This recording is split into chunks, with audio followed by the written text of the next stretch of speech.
So, an Undeniably Canon FNaF timeline is now finished. Kind of. If you haven't already seen Part 4, go watch it now. If you have seen it, then you already know what I'll be talking about momentarily. But first, a thank you. Thank y'all so much for the attention and reception Part 4 has been receiving. Of all 4 timeline videos, it has been performing the worst numbers, but that fall-off is unfortunately to be expected 4 entries in. Even still, its performance has been nothing to sneeze at, and the reception to it has been so overwhelmingly positive that I couldn't care less about how big the numbers are. I'm just so happy I was able to stick the landing on the ending, and it's been incredibly gratifying seeing how much y'all loved it, so thank you. Anyway, onto the actual plans going forward.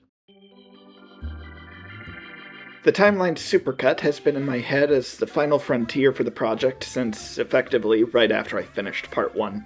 The entire reason I split the series up into parts was due to Part 1 alone being a massive undertaking at the time, and as things progressed, it turns out it was only going to get more difficult as we went on.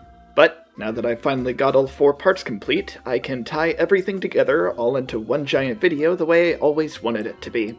But of course, there's an elephant in the room that will make that a bit more challenging than just stitching some MP4s together.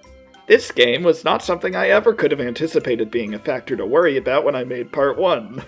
Obviously, being a parody, Undeniably Canon doesn't need to bother including it, but I think the lore and Secret of the Mimic is a bit too significant and exciting of a creative opportunity to brush off, especially when someone watching Supercut in the future would be immediately confused if it wasn't present. Luckily, I've been wanting to remake Part 1 anyway. It's easily the most visually dated of the timeline series, as pretty much all of it was me and Hydatid figuring out how to do something like that at all. Given the giant spike in art quality in each part, I think it'd be good for Part 1 to have a stronger presentation for someone going into Supercut with no prior knowledge of what to expect. Alongside adding Secret of the Mimic, I'd like to expand a few areas in Part 1's coverage to match the more intricate focus I gave to the material in 2 through 4. I'd specifically like to expand FNaF 1's section to include the week before and add a little bit of material based on the first movie to make it a more notable section of the story. There's something I realized I never touched on with Michael that would be good to do there.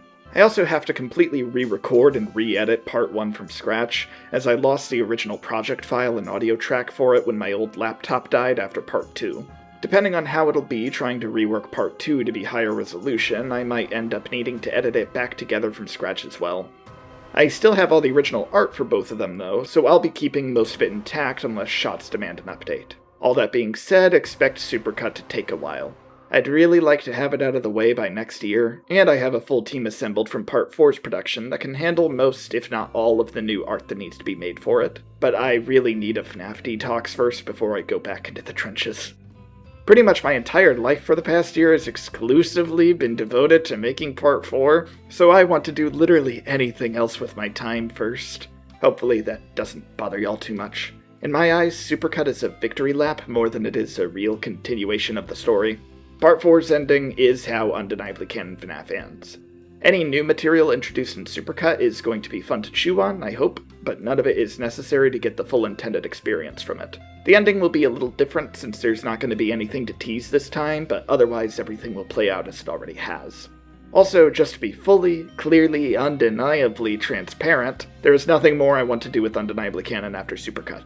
It doesn't matter what FNaF games end up coming out, I have devoted 5 years of my life to this project, all the original plans for ending it on a security breach, and I have other things I'd rather do.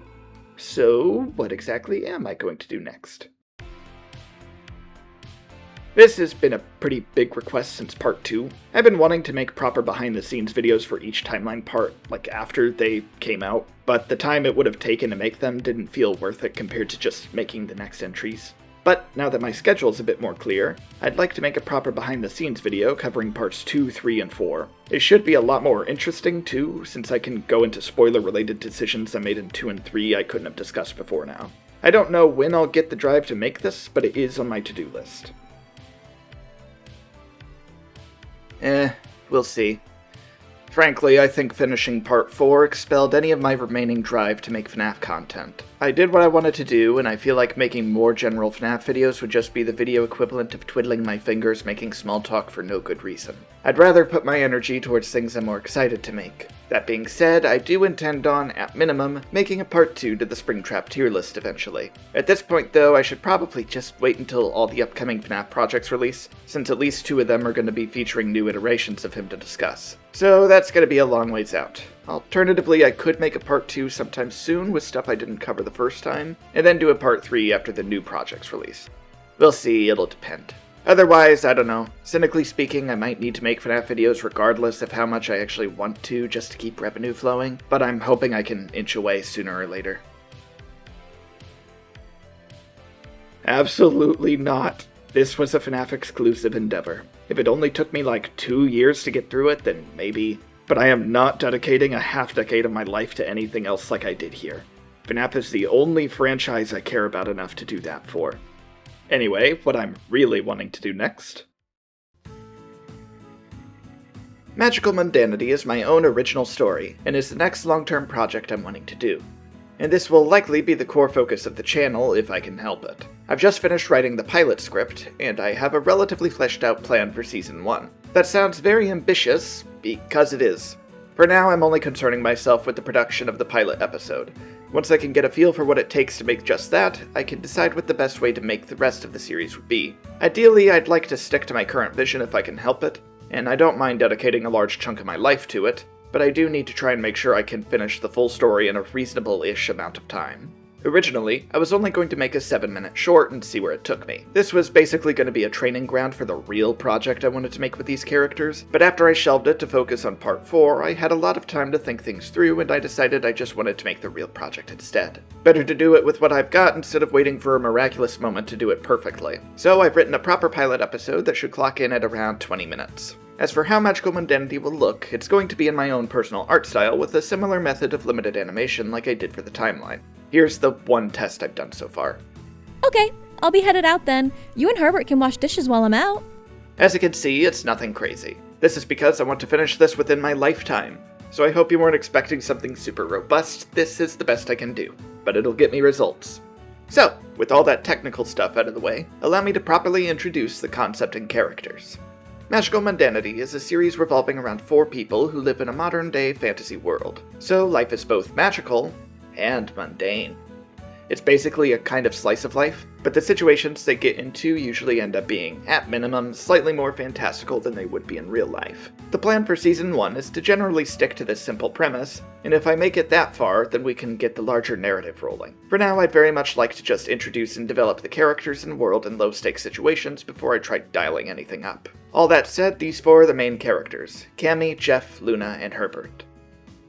Cammie Marlowe is the protagonist, and in this world of magic, she is completely, woefully mundane. It's not that her life sucks per se, but she's never been able to find what makes her special. She's tried for sure, but nothing ever pans out the way she'd like it to.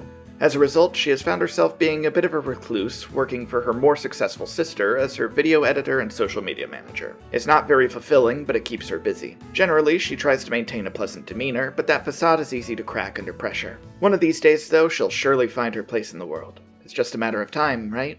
Jeff Mallory, Cammie's partner, is equally as mundane, but a lot more enthusiastic about it.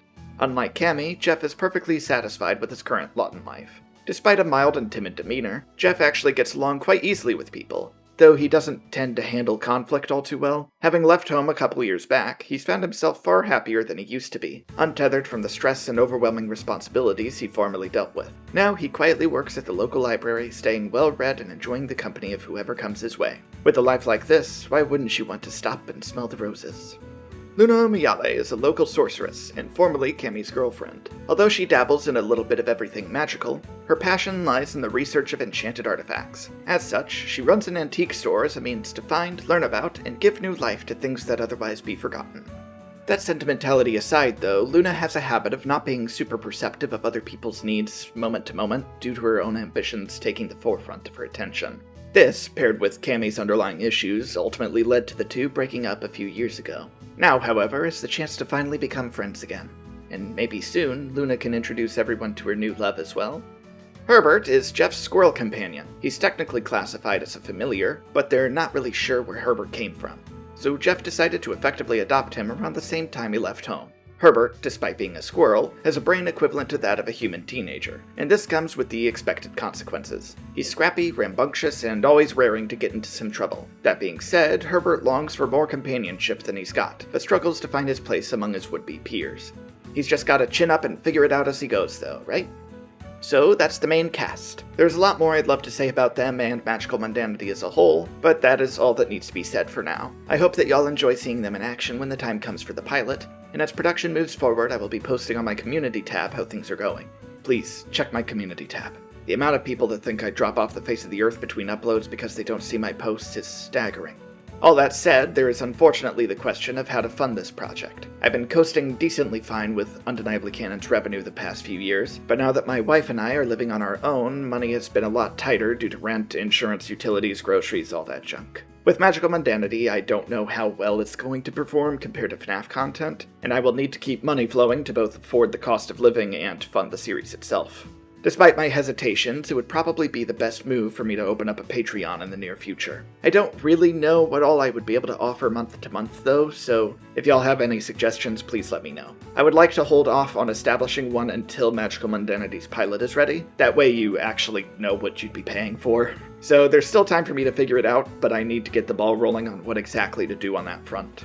I think that should cover it though. That's about what to expect from my channel moving forward. I'd like to thank you all for sticking with me all this time, and I really hope you end up liking what I make in the future. For now, expect Magical Mundanity to be the next big thing I put out. Timeline Supercut will be cooking in the background, and I'll be posting updates on that as it develops. In the in-between, I don't know what I'll be doing, but it'd be nice to have some fun with more spontaneous videos again if I can work up the energy for it. That should be everything. I'll catch y'all later.